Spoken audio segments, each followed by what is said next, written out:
Hi, this is Michael Jackson. And this is Vincent Price inviting you to The Thriller.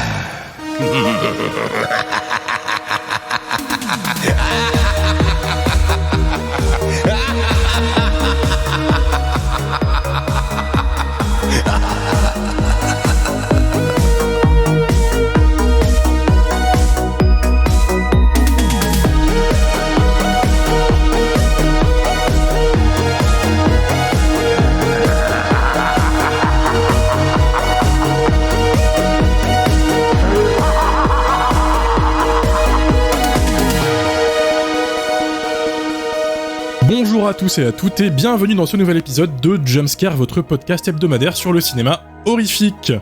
Épisode assez spécial aujourd'hui puisqu'on va pas parler plutôt d'un long métrage, mais vous le savez évidemment puisque vous avez lu le titre de l'épisode, d'un clip musical, voire même d'un court métrage, puisque ce qui nous intéresse aujourd'hui, c'est les deux à la fois.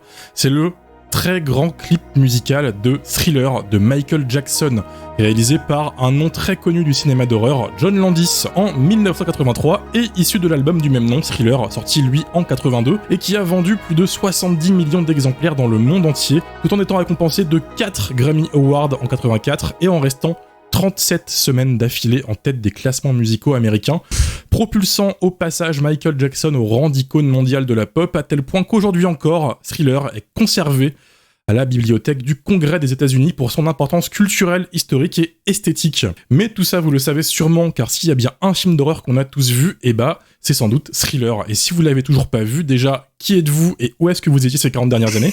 Et surtout, il est sur YouTube gratos en intégralité, donc vous n'avez aucune excuse. En 4K. En 4K, restauré 4K en plus. Donc allez, oust. Ce choix de programmation dans le podcast nous vient de Lily, qui a fêté son anniversaire récemment. Joyeux anniversaire, Lily. Joyeux anniversaire. Merci. Et à qui on a offert comme cadeau le contrôle de la prog du podcast le temps d'un épisode. Et pour être franc, quand on lui a dit de choisir un film à analyser dans le podcast, la connaissant, j'étais terrifié. Parce qu'à tout moment, elle nous sortait un film de David de Coteau ou un film de Fred Olen-Ray ou de Jim Wynorski, et pas un des bons films de ses réalisateurs, même si bon film de Jim Wynorski, faut le dire vite, sinon tu fais un claquage très vite. À notre grande surprise, elle a dégainé Thriller, ce qui est un choix assez surprenant, mais qui fait totalement sens quand on voit qui est derrière ce clip entre John Landis, réalisateur très réputé dans le milieu de l'horreur, Monsieur Loup-Garou de Londres en personne, qui n'est autre qu'un des plus grands films de loup-garou jamais tournés, mais pas que, puisqu'on retrouve une légende des effets spéciaux pas loin dans l'équipe, Rick Baker, et vous allez voir qu'au-delà des personnes impliquées dans le tournage du clip, Thriller a un historique de production fascinant, tout ce qu'on aime chez Jumpscare. Et nous voilà pour cet épisode spécial sur Thriller de Michael Jackson, un podcast dangereux puisque si on poste une note de la musique de Thriller, on se fait strike pour droit d'auteur, mais si vous êtes sage, Dario, ici présent, refera la musique en a cappella tout à l'heure. Je suis cap. Vous en faites pas. Je suis cap. Je sais, c'est ça le problème. Comment ça va, Dario ? Ça va bien, et vous-même ? Eh ben ça va très très bien, je te remercie. On est en petit comité ce soir puisque tu es seul, oui. Accompagné de Lily. J'avais noté en fait tout le reste de l'équipe, j'avais prévu une introduction, mais ils nous ont tous lâchés, étonnamment. Non. Joyeux anniversaire, Ouais, Lily. c'est ça. Tes vrais amis sont là ce soir pour ton anniversaire, Lily. Voilà. L'œuvre était trop grande, trop majestueuse pour les autres. Ils ont abdiqué très très vite. Comment ça va, Lily ? Tu fêtes aujourd'hui tes 19 ans, à 12 ans près. Oui. Bravo. Oui. Ça file, hein. Wow. Ça va vite. Déjà majeur. Ah ouais. Tu peux boire de l'alcool Bientôt légalement et tout, c'est trop bien. Ça y est, le permis de conduire et tout. Je l'ai raté 10 fois, hein, pour l'anecdote. Voilà. Ça me surprend absolument pas. Et toi, Romain, le permis ? Parce que tu la ramènes, mais toi, le permis ? De tes 57 ans, là. Lily, elle l'a raté 10 fois, moi je l'ai pas essayé une fois. Parce que... Non, dans les rues de Paris, on est tous les deux sur une trottinette électrique. Exactement. dans le vieux métro pourri, là. Avant qu'on se plonge dans Thriller, petit point actualité dans le podcast, pendant qu'on a votre attention, on a évoqué à l'instant un festival de cinéma On vous ment. Bah non, du coup on l'a pas évoqué puisqu'en fait Amélie et Mylène sont pas là du tout, donc pas de présentation du festival. Bravo les filles, super. On vous ment est un festival de cinéma lyonnais, de documentaire et de found footage qui prend place du coup à Lyon du 6 au 11 mai avec beaucoup de folie dans la programmation et pas mal d'invités tout aussi fous les uns que les autres, comme Alan Resnick, Feldup, Leslie Manning.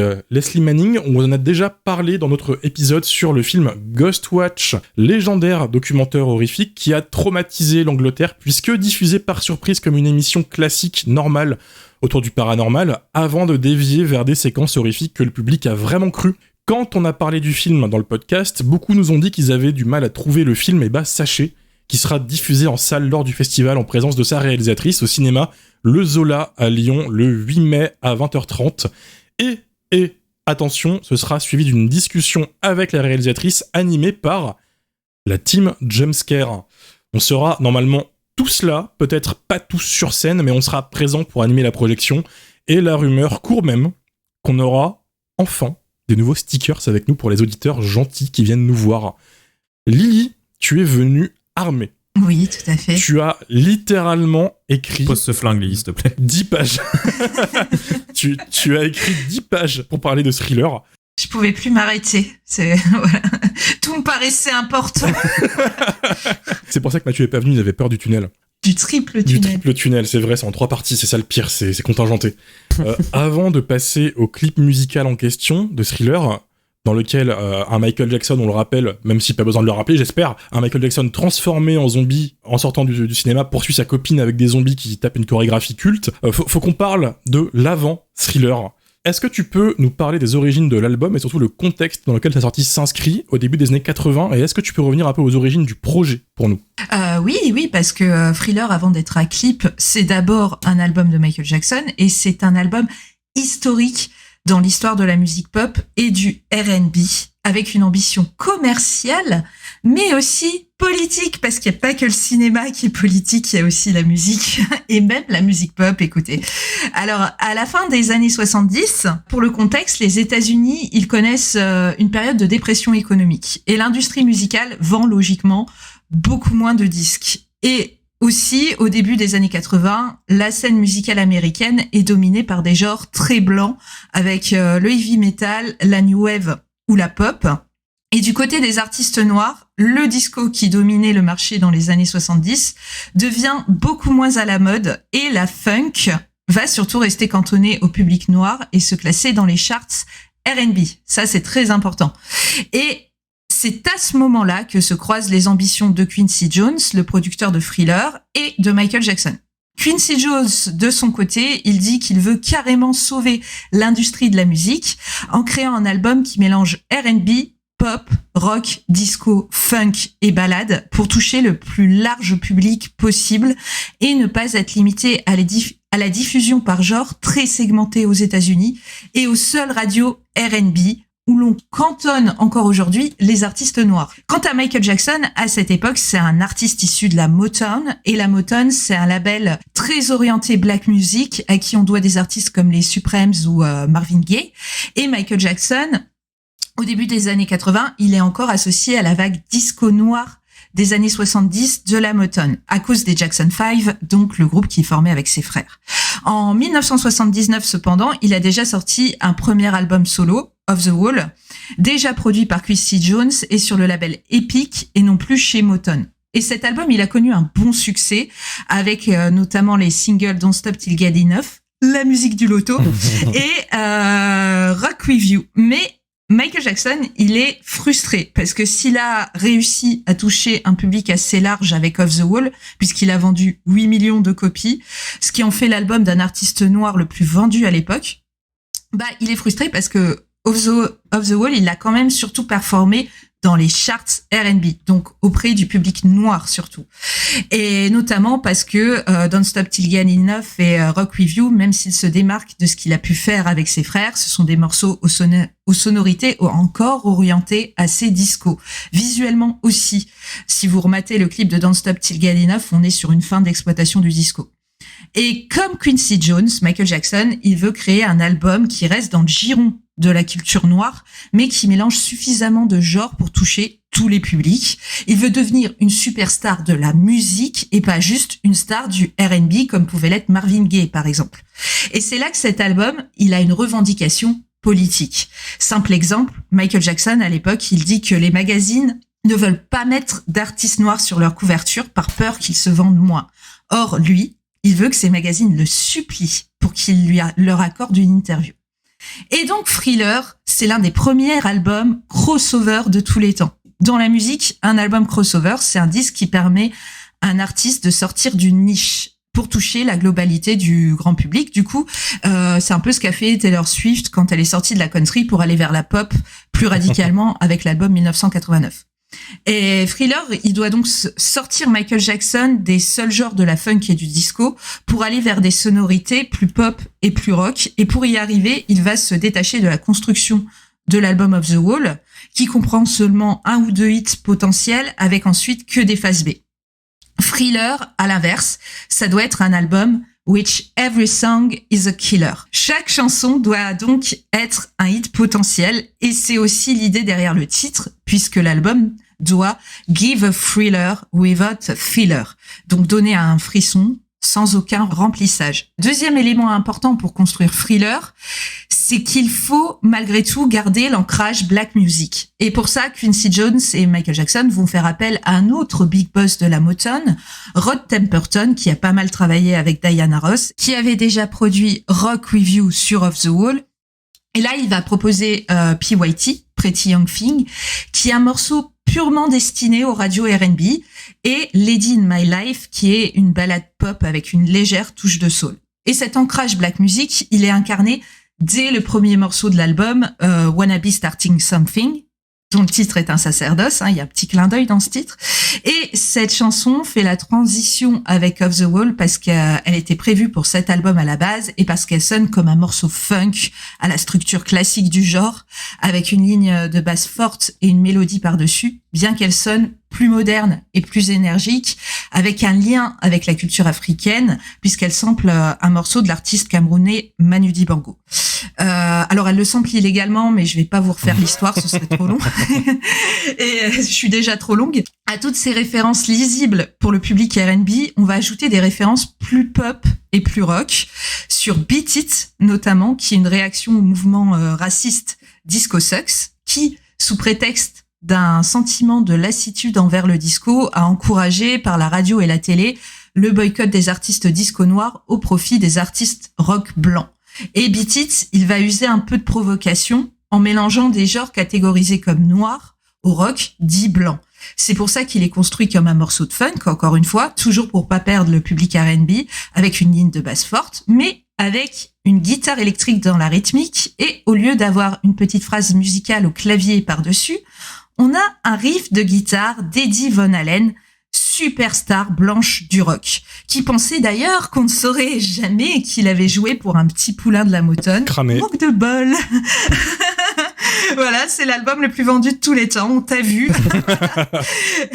Et dans cette même logique, on va aussi avoir Jeff Porcaro, donc le batteur de Toto sur Human Nature, et aussi et surtout Paul McCartney des Beatles sur The Girl Is Mine, qui a été diffusé sur toutes les radios, pas que R&B, avant la sortie de l'album, puisqu'il était encore en production.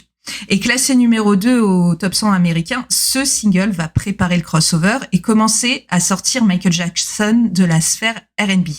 Et toujours dans la logique du crossover, on va opter pour une pochette sobre et élégante, qui se distingue des pochettes clinquantes du disco. Et c'est aussi l'album de la maturité pour Michael Jackson, qui se détache du côté on va danser et s'amuser des paroles de la funk et du disco, avec des textes beaucoup plus sombres comme celui de Billie Jean qui parle d'une femme enceinte d'un enfant illégitime, ou Beat It qui évoque la violence dans les quartiers pauvres. Alors, Thriller, c'est un projet colossal pour l'époque, avec 750 000 $ de budget et 30 démos de l'album jusqu'à la version finale. Le label va donc tout faire pour rentabiliser l'investissement, avec 7 singles sortis sur les 9 titres de l'album. Et là où le crossover va fonctionner, c'est qu'on va avoir 2 singles numéro 1 au top 100 généraliste américain et non plus R&B, donc Billie Jean et Beat It.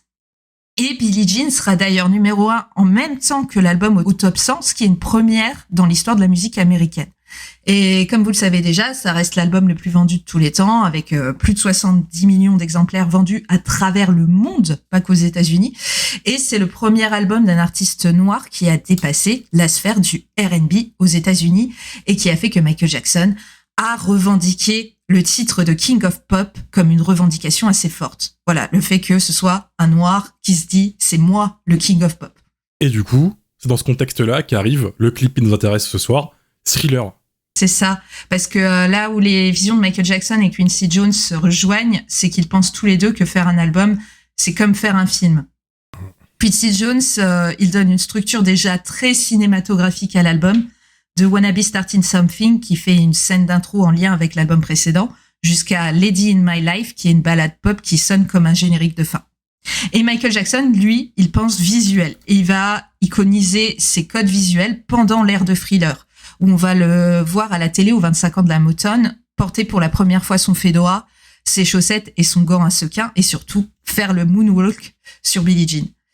Billie Jean qui sera donc le second single de l'album après pas Lady in My Life, j'ai un trou, The Girl Is Mine, pardon. Le second single de l'album après The Girl Is Mine est le premier à avoir son clip, le clip de Billie Jean. Il est réalisé par Steve Barron, qui fera plus tard le film Tortue Ninja en 90 et Conheads en 93, mais qui, à l'époque, est remarqué par Michael Jackson pour le clip de Don't You Want Me de The Human League. Et ce clip, il a un petit côté magique avec des objets qui se transforment et s'illuminent au contact de Michael Jackson, donc il a des effets spéciaux. Et en plus, il a une structure narrative, ce qui est encore assez rare à ce moment-là, d'autant plus qu'il utilise des techniques assez modernes pour un clip à l'époque, avec les fameuses dalles et l'escalier lumineux, mais aussi des fondus enchaînés, des split screens et un montage assez cut. Et surtout, ce qui est important, c'est que Billie Jean, c'est la première vidéo d'un artiste noir diffusée sur MTV. À l'époque, Bob Pittman, le créateur de MTV, il est accusé de racisme, notamment pour avoir rejeté le clip de Super Freak de Rick James, alors même que c'était un énorme tube.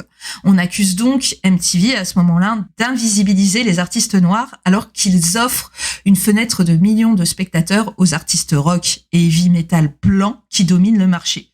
Et l'excuse de MTV, ça va être qu'il n'y a pas de bonnes vidéos d'artistes noirs. Alors même que ces artistes, ils avaient pas de budget pour la vidéo en fait, simplement parce que les labels n'investissaient pas, car ils savaient que les chaînes de télé allaient les rejeter. Donc c'est un peu l'hôpital qui se fout de la charité. Et Michael Jackson, il restait persuadé que MTV passerait quand même Billie Jean parce que la vidéo était innovante pour l'époque. Mais MTV va refuser et se défendre en disant qu'ils promouvront le single suivant, donc Beat It, parce qu'ils rentrent plus dans leur programmation rock sous prétexte que les chaînes du câble, ont chacune un segment et que MTV, c'est le rock. Et c'est là qu'intervient un second challenger, Walter Yetnikoff, le président de... Ça finit jamais. Voilà. Je m'en sors pas de ce tunnel. Non, mais il est long, mais t'es parti. Voilà, mais c'est là qu'intervient Walter Yetnikoff, le président de CBS, qui est un énorme groupe audiovisuel à qui appartient Epic, le label de Michael Jackson. Et ce Walter Yetnikoff, il menace MTV de retirer tous les produits de CBS de leur chaîne et de rendre sa décision publique pour accuser publiquement MTV de discrimination raciale. Alors bien sûr, là, MTV, ils font un peu moins les fiers, ils cèdent. Ça sue. Voilà. Et la première de Billie Jean est diffusée sur MTV le 10 mars 1983. À ce moment-là, le titre est déjà numéro 1 au top 100, mais il va le rester 7 semaines grâce aux diffusions de MTV. Ensuite arrive le second clip de l'album, Beat It, qui a une réelle ambition de court-métrage, déjà parce qu'il est tourné en 35 mm, ce qui est pas le standard pour les clips de l'époque. Et dans un premier temps, on envisage de reprendre Steve Barron pour réaliser Beat It, mais il propose un script avec des esclaves blancs sur une galère et Michael Jackson en maître des esclaves. Et ça, c'est encore un peu trop touchy et révolutionnaire pour MTV et il faut pas se mettre le public blanc à dos non plus. Donc, on va prendre le réalisateur Bob Giraldi à la place, qui va s'inspirer de sa jeunesse à Peterson dans le New Jersey pour retranscrire l'ambiance des quartiers pauvres dans le clip, filmé à Skid Row d'ailleurs. Mais malgré ça, Beat It, c'est une vision des gangs très bercée par le cinéma. La grande référence, c'est West Side Story, dont Michael Jackson est un grand fan. Il met beaucoup de cinéma dans sa musique comme dans ses clips. Et West Side Story va servir de base pour le clip et la musique. Et d'ailleurs, Beat It, c'est la première réplique du film. Et à ce moment-là, CBS ne veut pas financer le clip. l'album s'est déjà bien vendu, donc pour eux, c'est pas utile. C'est donc Michael Jackson lui-même qui va dépenser $150,000 de sa poche pour financer le clip de Beat It, et grand bien lui en a fait, puisque le titre va rester numéro 1 pendant 3 semaines grâce aux rotations sur MTV. Et le scénario va se reproduire pour le 3e clip de l'album. J'y viens enfin. La fin du tunnel. On en rapproche. On voit la lumière. Et Thriller, le problème, c'est qu'il prévoit un budget de $500,000. De 150 000, on est passé à 500 000. Avec John Landis à la réal, ce qui en fait la vidéo la plus chère jamais produite à l'époque. Alors, CBS, ils sont encore moins chaud parce que l'album il a déjà pété tous les records. Pour eux, un nouveau clip c'est pas nécessaire, mais ils acceptent quand même de céder $100,000. Du côté de MTV, on a changé d'avis d'un coup là et on veut bien du nouveau clip de Michael Jackson, mais les chaînes de télé, techniquement, elles financent pas de vidéos. Ce sont les labels qui paient pour qu'ils diffusent et promeuvent leurs artistes, même si Michael Jackson a déjà créé pas mal d'audience avec les clips précédents. C'est là que 3e challenger, George Folsey, le producteur de John Landis, propose de faire un making-of qui, combiné au clip, peut faire un documentaire d'1 heure. Et un documentaire, ça, on peut le vendre à la télévision. Encore une pratique révolutionnaire pour un clip. C'est donc la chaîne Showtime qui accepte de payer la moitié du budget et MTV le reste. Michael Jackson peut donc enfin embaucher John Landis, un vrai réal de cinéma, qu'il a choisi parce qu'il a adoré Le Loup-garou de Londres alors qu'il avait vu aucun autre de ses films. Et dans un premier temps, John Landis, il est pas intéressé parce que pour lui, un clip, c'est un support commercial sans aucune valeur artistique. Mais il va réfléchir un petit peu quand même parce que c'est Michael Jackson qui l'a déjà bien cartonné. Et il se dit qu'il pourrait en faire un numéro musical comme dans les grandes comédies musicales du cinéma, sous la forme d'un véritable court-métrage horrifique de 14 minutes, où l'on verrait Michael Jackson et sa petite amie sortir d'un cinéma avant de se faire pourchasser par une horde de zombies qui vont contaminer le chanteur. John Landis propose donc ce premier script à Michael Jackson, qui adore, mais qui a juste une réclamation. Qu'on fasse danser les zombies. Ce qui est la véritable idée de génie, à mon sens, du clip de Thriller. Ouais. Et pour la chorégraphie, on va d'ailleurs appeler Michael Peters, un chorégraphe de Broadway qui venait de recevoir un Tony Award pour Dreamgirls et qui avait déjà chorégraphié le clip de Beat It.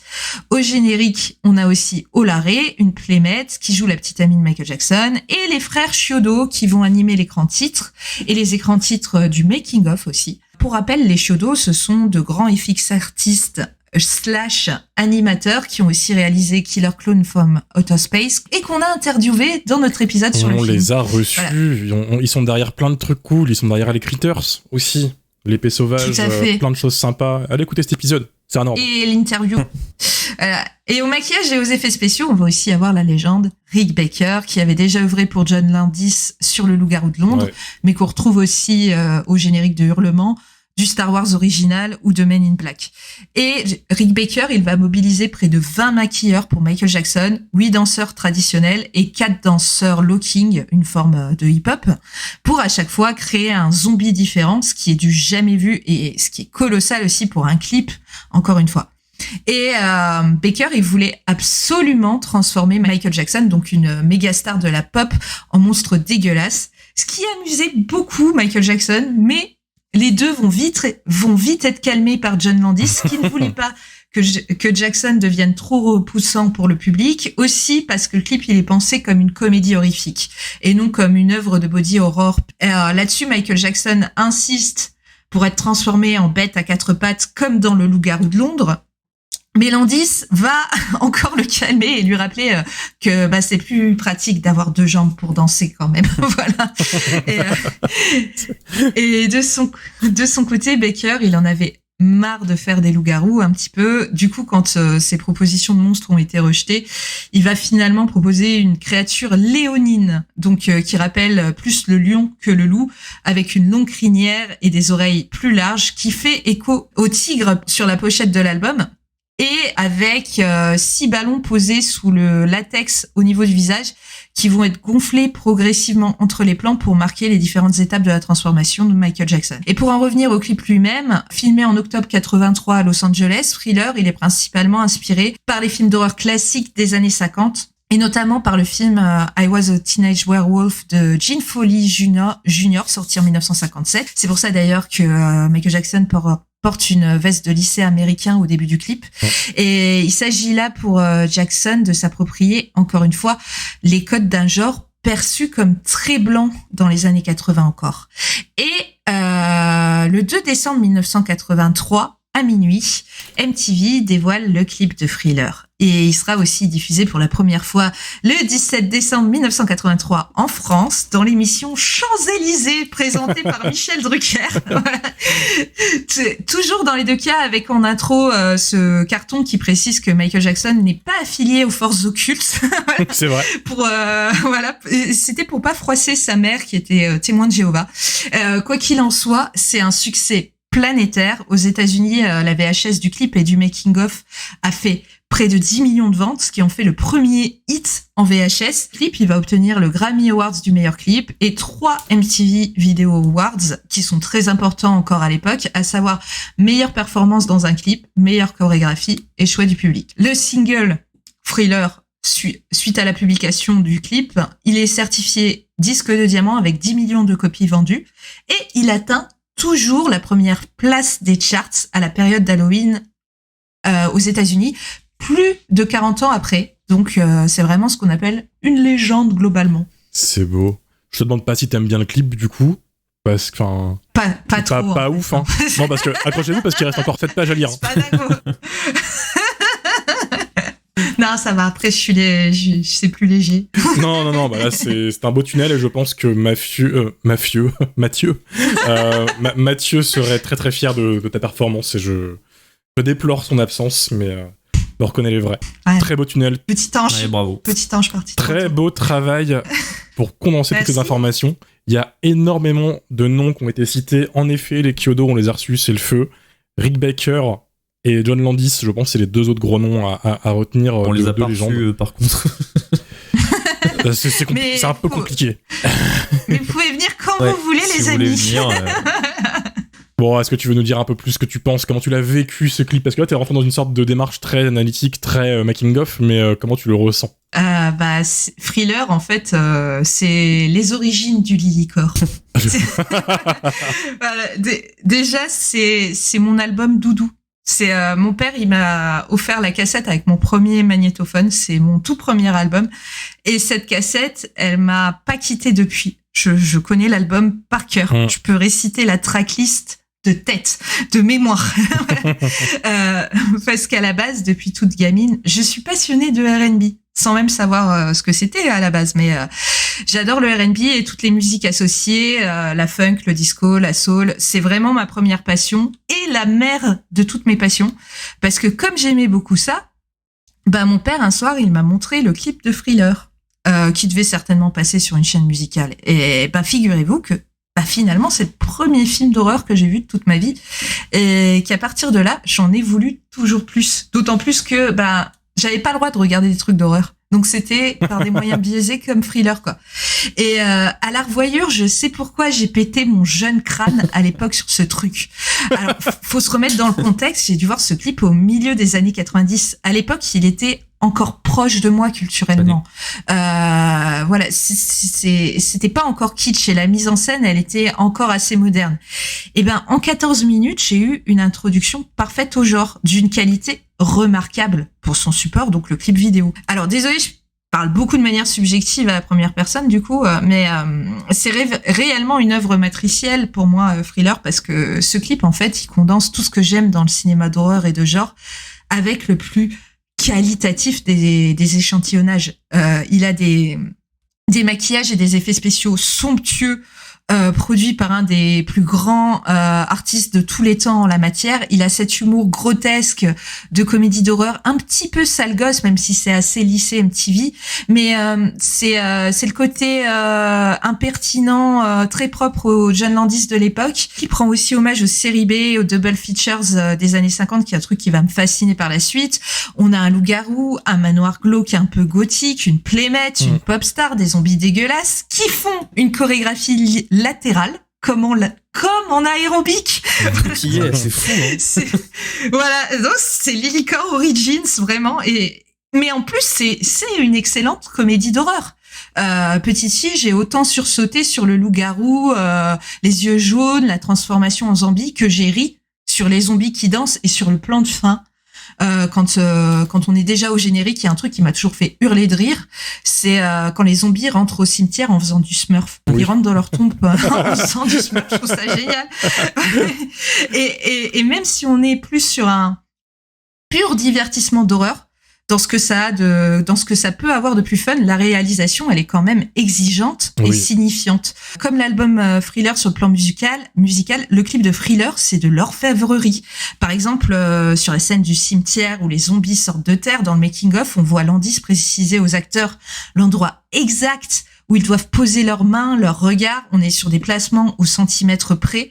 Encore une fois, c'est classique au cinéma, surtout quand on gère des effets visuels, mais pas dans un clip vidéo. Et on a aussi les plans quand ils sortent du cinéma où on suit couple, donc Michael Jackson et sa copine, dans un travelling latéral, ce qui va contraster avec l'arrivée des zombies qui sont filmés en plan fixe, ce qui crée certes un effet de rythme, mais qui est aussi signifiant puisqu'on met le mouvement là où il y a de la vie, donc du côté du jeune couple. Une logique qu'on vient casser ensuite quand Michael Jackson quitte sa copine dans le cadre de l'image pour rejoindre des zombies et se mettre à danser avec eux. Et là, moi, la première fois, mon cœur, il a cessé de battre, quoi.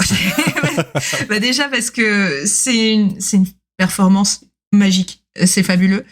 Et ce qui continue de me fasciner dans Thriller, à 5 ans comme à 23 ans, c'est la synchronisation entre le son et les mouvements. Je connais le clip par cœur, plan par plan, tellement je l'ai regardé en boucle à partir de la sortie du DVD History, mais je connais aussi par cœur son sound design.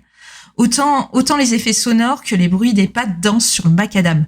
Et c'est prodigieux, je trouve, de rendre une œuvre aussi reconnaissable, autant les yeux ouverts que fermés. Personnellement, ça me laisse sans voix.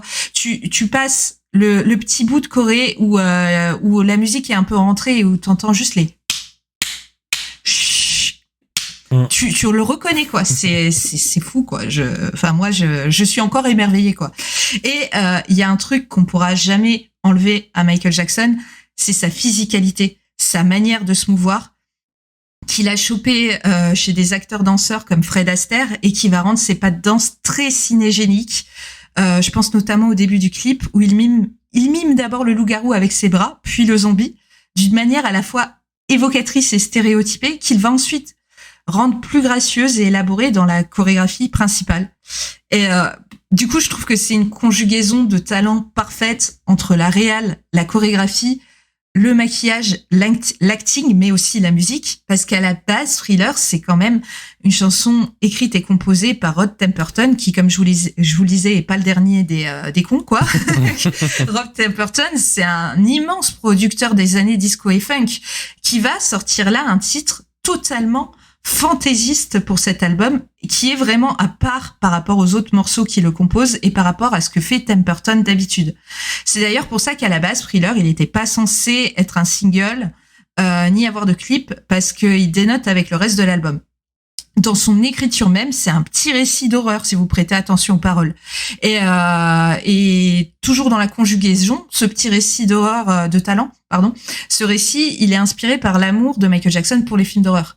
Donc Thriller, elle a une structure narrative comme une chanson de Broadway, mêlée à un son un peu funk, groove black, et à une ambiance de film d'horreur avec des sons de porte qui grincent, des bruits de pas, d'orage, de vent, de loups qui hurlent, et surtout une partie parlée comme en comédie musicale et qui est narrée donc ici par Vincent Price, qu'on retrouvait déjà sur l'album Welcome to My Nightmare de Alice Cooper, pour l'anecdote, parce que beaucoup disent que c'est une idée originale de Quincy Jones et Rod Temperton, mais il était quand même déjà passé par Alice Cooper, quand même.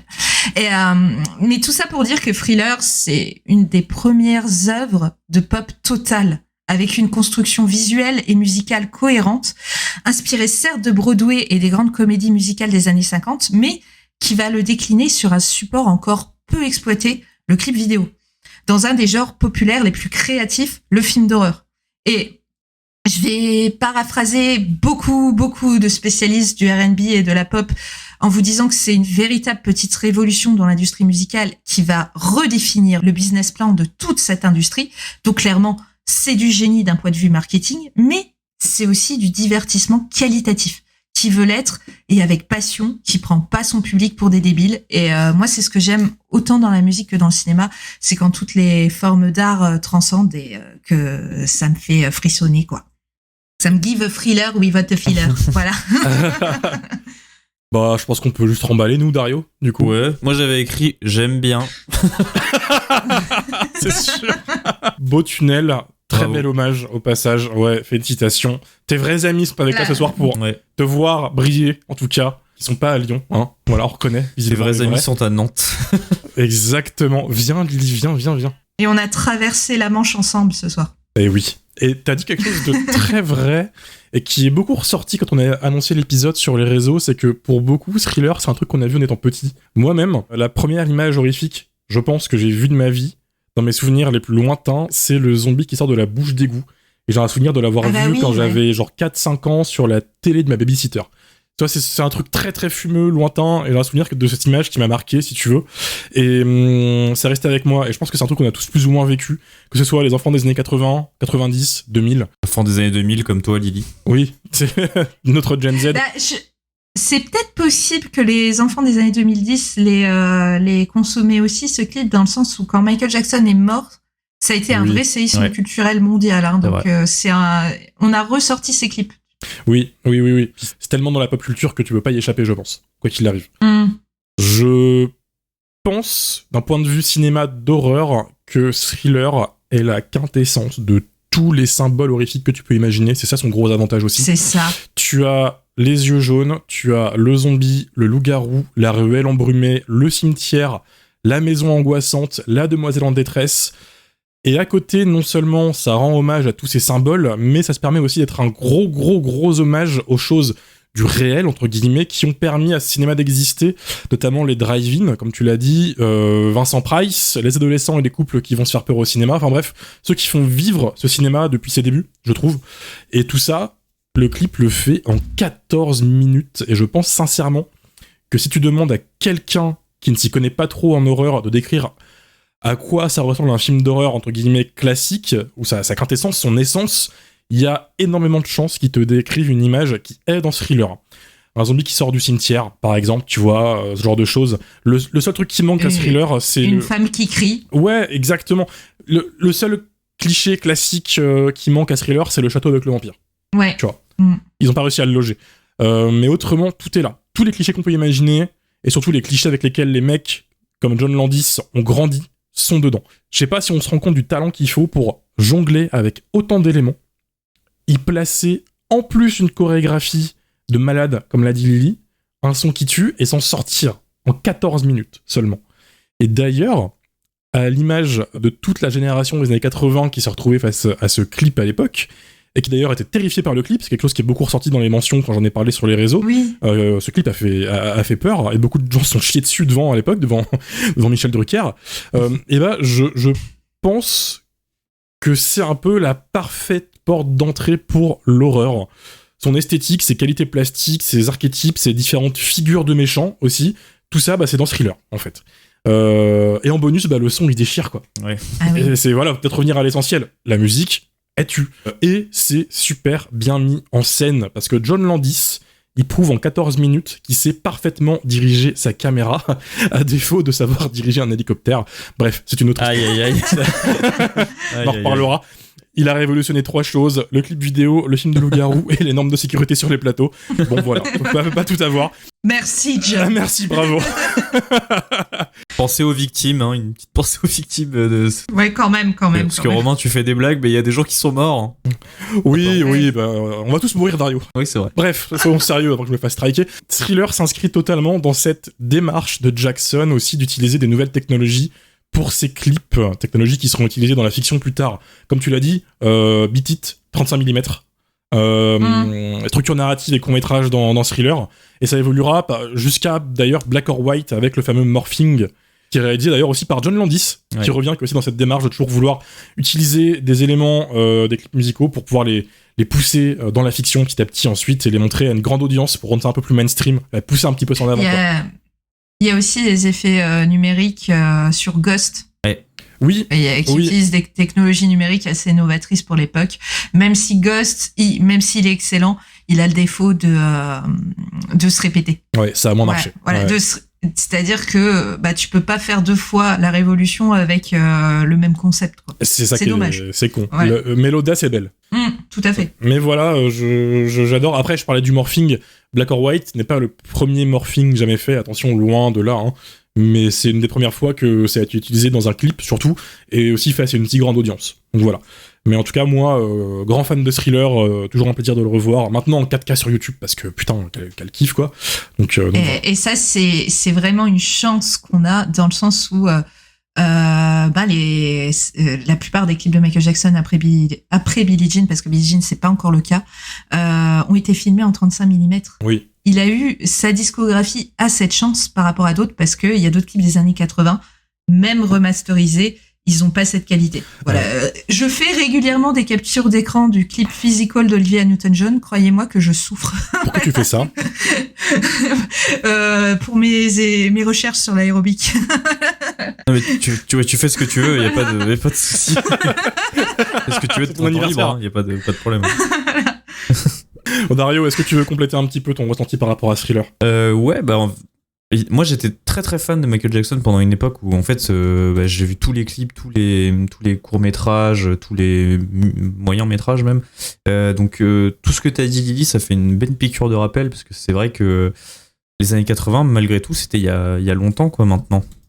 On s'en rend pas compte, et c'est pour ça c'est dommage que Mathieu soit pas là, puisque lui il avait déjà 40 ans à l'époque, il aurait pu nous raconter comment il l'a vécu, etc. Mais bon, tant pis pour toi. Il était en coulisses. Tant pis pour nous. Il était en coulisses de Champs-Élysées, tu Oui, sais. c'est ça, Il attendait Michel. avec Michel. Mais pour le coup, ouais, pour l'avoir revu, pour l'avoir vu des dizaines et des dizaines de fois et l'avoir revu récemment, c'est assez ouf quand même ce qui est brassé en 14 minutes, ce que tu disais. Enfin, c'est ce que tu disais, Romain, quoi. Il y a c'est une synesthésie totale, en fait, genre la musique, Oui. la lumière, l'image, le mouvement de la caméra, Oui, la lumière, oui. la direction d'acteur, les maquillages, tout est parfait, en fait. Il n'y a pas de... Le film est inattaquable, en fait. Parce que, évidemment, le son est un véritable headbanger, mais le clip en lui-même, c'est aussi un gros banger, quoi. Et on peut vraiment pas l'attaquer, le film.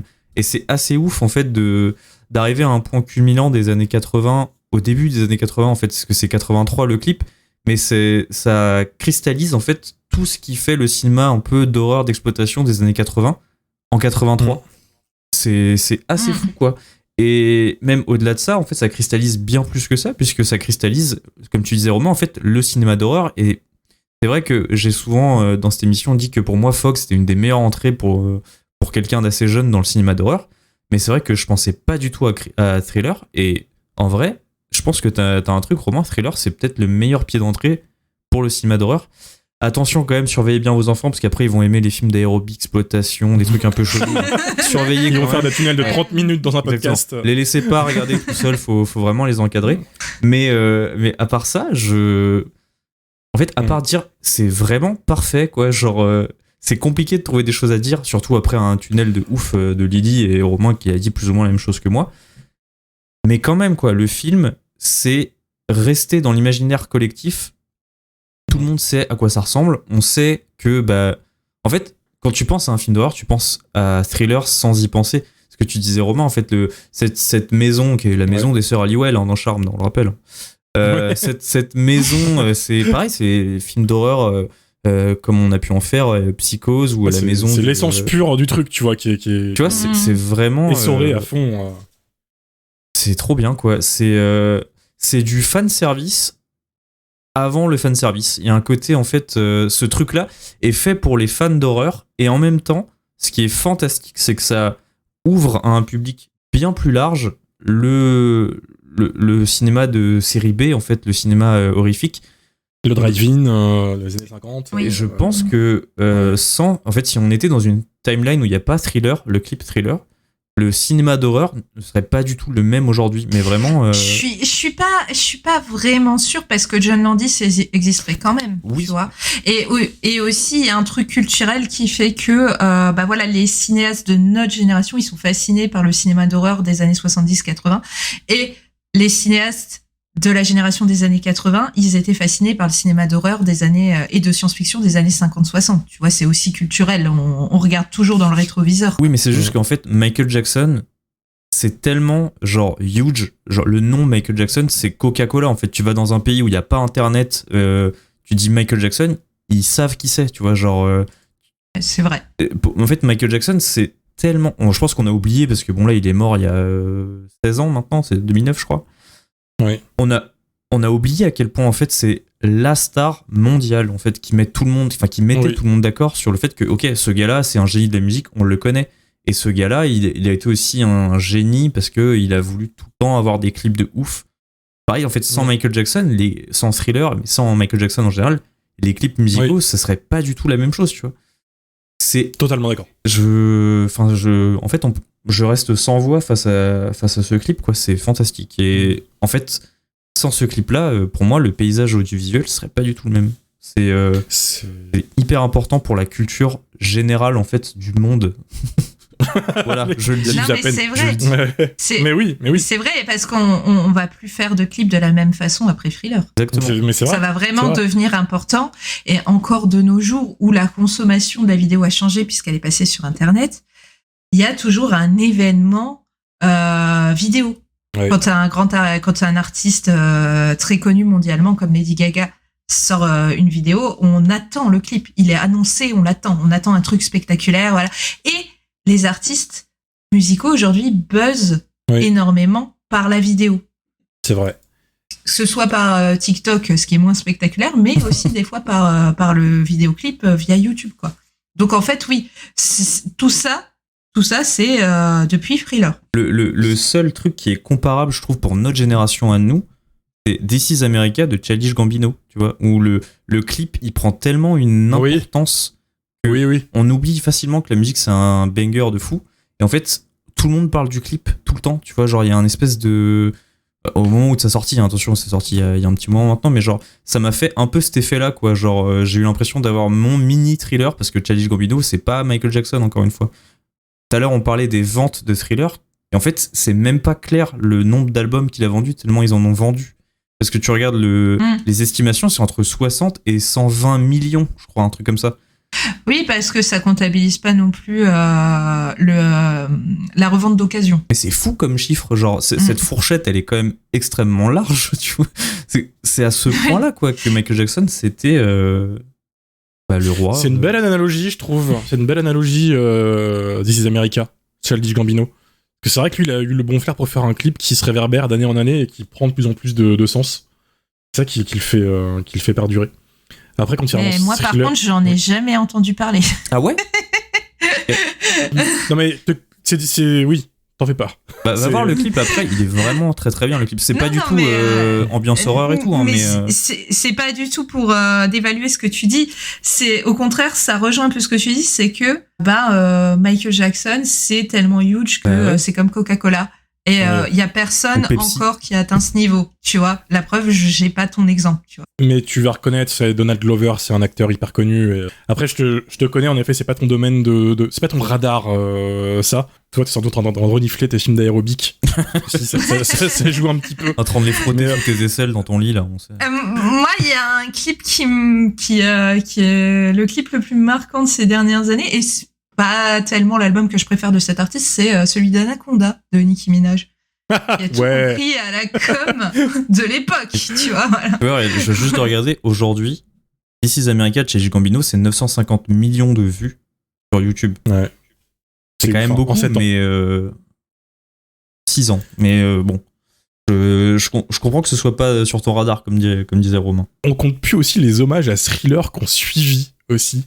Mais quasiment instantanément. Parce que du coup, les années 80, c'est aussi une décennie très zombie dans l'âme, dans le cinéma d'horreur. Et ils n'ont pas hésité à piller un petit peu Thriller. Bon, la scène du cimetière, c'était une scène très classique en soi, donc ils n'ont pas vraiment repris, mais je pense notamment au Retour des Morts Vivants 2, où il y a littéralement un zombie Michael Jackson qui se fait électrocuter. Et c'est devenu un peu un running gag du genre du film de zombie aussi, de rendre hommage un peu à ça. Mais on continue dans la musique. Thriller est tellement important qu'on continue encore aujourd'hui à lui rendre hommage. Je pense le clip de... Alors celui-là, il a déjà une dizaine d'années, mais 15 ans même. Le clip Disturbia de Rihanna, c'est Oui. un hommage à Thriller dans l'esprit, quoi. Et moi, il y a une artiste d'hyper pop que j'adore qui a fait un album concept qui s'appelle Turn Off the Lights, donc Kim Petras, qui est un album d'Halloween. Donc toutes les chansons rendent hommage à des films d'horreur et tout, mais dans la démarche, c'est Thriller en fait. Surtout que la chanson titre de l'album, Turn Off the Life, elle a un verset parlé par une star de l'horreur. Et là, pour le coup, c'est le pendant féminin de Vincent Price pour elle, c'est Elvira. Voilà, donc en fait, oui. Thriller, il est tout le temps quelque part. Voilà, que ce soit chez des artistes très pop, très mainstream, que chez des artistes un peu plus obscurs comme dans l'hyper pop, quoi. On va quand même conclure sur Thriller. Si vous l'avez jamais vu, je le répète, mais qui êtes-vous? Qu'est-ce que vous branlez là? Allez sur YouTube, faites-vous un kiff. Et matez d'ailleurs les autres films de John Landis qui, malgré ses talents de pilotage d'hélicoptère, est un bon réalisateur. Putain, mais lâche-toi. Les enfants sont Qui a morts, fait- merde. Je devrais pas rigoler. Attends. Qui a fait, je pense aussi, un des chefs-d'œuvre du cinéma d'horreur qui s'appelle Le Loup-garou de Londres. Ouais. C'est le meilleur film de loup-garou que j'ai vu. Il est terrifiant par instant, il est drôle à d'autres moments. C'est vraiment un Fantastique. classique à voir. Ouais, vraiment. Et puis il a fait deux des meilleures comédies des années 80, quoi. Un fauteuil pour deux et les Blues Brothers. Toujours la Exactement. musique, quoi. Exactement. Donc bref. Autre point actualité qui n'a rien à voir et qui concerne Lily. C'est ta fête aujourd'hui, du Ouais. coup, ton anniversaire. Tu vas apparaître dans les bonus d'un Blu-ray bientôt. Tout à fait. C'est disponible en pré-vente depuis quelques jours. Ça ne sortira qu'en mai, cela dit. J'ai fait un bonus pour le film australien Body Trash de Philippe Brophy qui sort chez Rimini, donc en mai. Et c'est un film qui est classé à tort dans l'Aerobic Exploitation, donc je remets les points sur les i dans le bonus qui s'appelle Body Horror et Fitness au pays des kangourous, avec quand même un gros point sur l'Osploitation, donc le bis australien dans lequel s'inscrit ce film. Voilà. J'ai vu ce film pour le bistrot de l'horreur sous un nom différent, c'était Body Melt, il me semble. Oui, c'est le titre original, c'est Body Melt. Parce que Body Melt en fitness et en aérobic, ça désigne un entraînement qui fait fondre les graisses. Et le film concerne une sorte de drogue, un médicament qui fait fondre les graisses, ou quelque chose comme ça. Dans mes souvenirs, il y a une pilule. C'est une espèce de stéroïde qui est censé te rendre plus beau, plus performant, voilà. Mais ça dégénère. Voilà. Et ça dégénère bien, et je me souviens de 2-3 séquences assez folles, dont un magnifique lancer de placenta. Fabuleux. Tout à fait. Voilà. Magnifique. Et un placenta tueur. Un placenta tueur, en effet, c'est pas commun. Allez voir ça. Pour ceux qui veulent admirer Lily faire de l'aérobic et parler Osploitation, ce sera en préco, le lien dans la description. Vous retrouverez évidemment, on n'a pas eu le choix, le livret de Marc Toulek avec, parce que c'est comme ça. Il a rédigé Parce que avant. j'ai pas pu le déloger de partout. Non mais Il reste indéboulonnable. tu t'es réveillé, il y avait le livret sur ta table, c'est comme le Necronomicon, tu sais. Et puis voilà, on se voit bientôt à Lyon, pour les auditeurs qui sont dans le coin, à Envoûment, du 6 au 11 avril. Et puis on se dit à la semaine prochaine, on n'a pas encore choisi le film, on se tient au courant sur les réseaux. Ah bah tiens, putain si, en parlant de réseaux, on organise avec Shadows sur notre Instagram, @jumpscarecast, un concours pour gagner 1 an d'abonnement à la plateforme Shadows gratuit.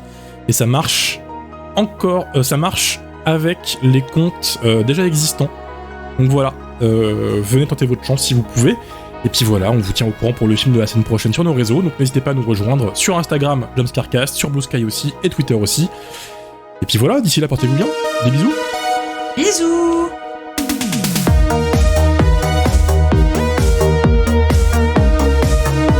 Ah bah ouais, tu vois.